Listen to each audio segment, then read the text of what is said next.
Hello friends, फिर एक नया दिन नई बात डॉक्टर जाफरी के साथ। आज हम लोग हाजिर हैं आपके साथ एक नया टॉपिक लेके कि एलर्जी कुछ ही लोगों को क्यों होती है।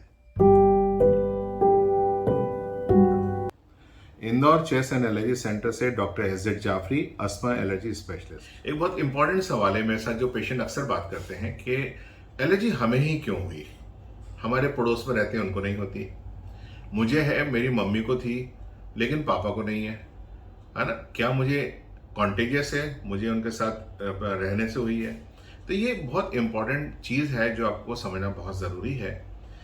लगभग भारत के अंदर लगभग 20 से 30% जनसंख्या जो है, पॉपुलेशन जो है, ये अपने जेनेटिक्स में एलर्जी के जीन्स लेके आती है। मतलब ये हुआ कि अगर आप जेनेटिकली प्रोन है एटॉपी के लिए, एलर्जी के लिए, तो आपको एलर्जी होगी, एटॉपी होगी। अगर आप प्रोन नहीं है तो आपको एलर्जी होने की संभावना बहुत कम है।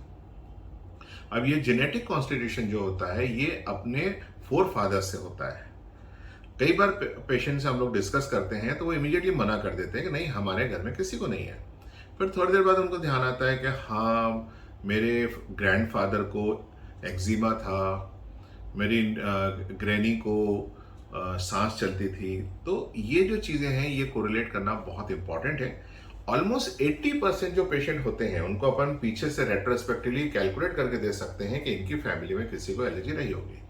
तो जेनेटिक इन्वॉल्वमेंट होने की वजह से ये जो बीमारी है इसका ट्रीटमेंट भी बहुत डिफरेंट हो जाता है, क्योंकि जीन्स तो अपना एक्सप्रेशन देंगे ही देंगे। जीन्स आपके रंग, आपका हाइट, आपकी हेल्थ, आपकी बीमारियां, आपके सोचना, आपका चलना, ये सब चीज़ें डिसाइड करते हैं। तो ऐसी कई बीमारियां होती हैं जो जेनेटिकली ट्रांसफर होती हैं और उसमें से एलर्जी एक बहुत महत्वपूर्ण बीमारी है। और फिर एलर्जी से डिफरेंट डिफरेंट डिसीजेज होती हैं। तो ये बहुत इंपॉर्टेंट चीज़ है कि why it happen to me because I was genetically prone. Thank you.